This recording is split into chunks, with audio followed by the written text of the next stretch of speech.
एकनाथ शिंदे प्रणित शिवसेनेच्या वतीने इंदापूर तालुक्यामध्ये प्रथमच जिल्हा परिषद व पंचायत समिती सार्वत्रिक निवडणुकीमध्ये इंदापूर तालुक्यातील शिवसेनेचे तालुका प्रमुख रामचंद्र जामदार यांनी उमेदवार उतरवलेले आहेत। ते आपल्याबरोबर प्रत्यक्ष या ठिकाणी उपस्थित आहेत। अध्यक्ष, जिल्हा परिषद पंचायत समिती निवडणुकीच्या अनुषंगाने आपण धनुष्यबाणावरती उमेदवार उभे केलेले आहेत। तर किती उमेदवार आपण उभे केलेले आहेत आणि कोणकोणत्या मतदारसंघामध्ये उमेदवार उभे केले आहेत आणि प्रचार कसा चालू आहे? प्रथम मी आपणास शिवसेनेच्या वतीने जय महाराष्ट्र करतो।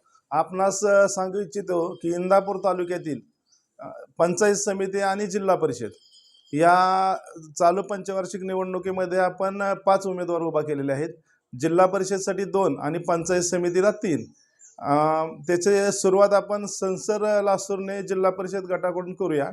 तर आम्ही संसर लासूरने जिल्हा परिषद गटामध्ये मनीषा अशोक लोंढे या जिल्हा परिषदच्या शिवसेनेच्या वतीने धनुष्यबाण चिन्हावरती निवडणूक लढवत आहेत। त्याचबरोबर लासूरने पंचायत समितीमध्ये सुरेश बिकू लोंढे या शिवसेनेचे उमेदवार धनुष्यबाण चिन्हावरती निवडणूक लढवित आहे।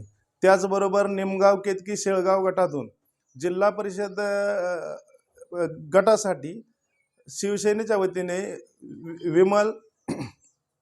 विमल बबन खराडे ह्या उमेदवार आहेत। त्यांचं चिन्ह आहे धनुष्यबाण।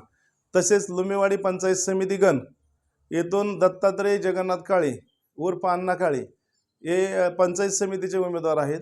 आणि पळसदेव गणातून वर्षा सूरज काळे ह्या धनुष्यबाण चिन्हावरती निवडणूक लढवत आहेत।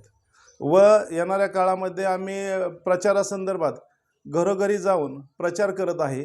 आपले महाराष्ट्रातील शिवसेना, भाजप व राष्ट्रवादी युतीचे राष्ट्रवादीचे मुख्य नेते अजितदादा पवार यांचं अपघाती निधन झाल्यामुळे आम्ही कोणताही गाजावाजा न करता, लवाजमा न घेता आणि अजितदादांना हीच आमची श्रद्धांजली आहे की गाजावाजा न करता आम्ही हाऊस टू हाऊस जाऊन प्रत्येक माणसाच्या गाठीभेटी घेत आहे। तर मतदार राजा आमच्यावर खुश आहे आणि येणाऱ्या 7 तारखेला मतदान रूपी ते आम्हाला आशीर्वाद देणार आहे। तर 9 तारखेला तुम्हाला इंदापूर तालुक्यात परिवर्तन झालेलं दिसेल आणि शिवसेनेच्या सर्व उमेदवार बहुमताने निवडून आलेले तुम्हाला दिसतील। एवढेच या निमित्ताने सांगतो आणि थांबतो। जय हिंद, जय महाराष्ट्र।